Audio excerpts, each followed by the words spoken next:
Ito ang GMA Regional TV News.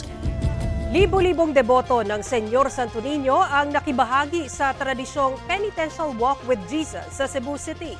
Yan at iba pang abangang aktibidad sa Sinulog Festival sa ulat on the spot ni Femari Dumabok ng GMA Regional TV. Then,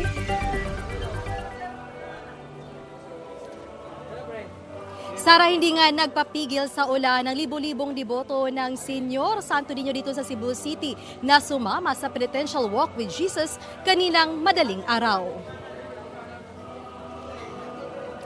Kahit pa may naranasang pag-uulan kaninang alas 3 ng madaling araw, nagsidatingan ng mga deboto sa assembly area sa Fuente Osmeña Circle.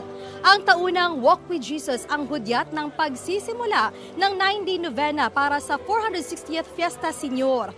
Mapabata man o matanda, karamihan sa kanila may bitbit na imahin ng Senyor Santo Niño at kandila. Alas 4:20 ng madaling araw nang simula ng prosesyon at matapos ang mahigit isang oras, dumating ang imahin ng Santo Niño sakay ng karosa sa Basilica Minore del Santo Niño de Cebu.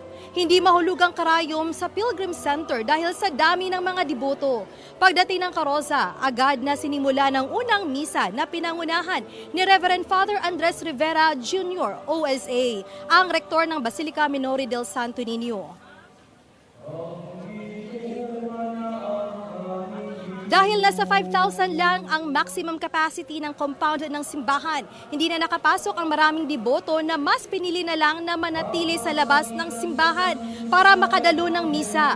Sa palibot ng basilika, may itinayong LED wall para makita ang kaganapan sa loob ng Pilgrim Center. Upang masiguro ang kaligtasan at seguridad ng mga deboto, nag-deploy ng police, BFP at AFP at force multiplier sa loob at labas ng simbahan.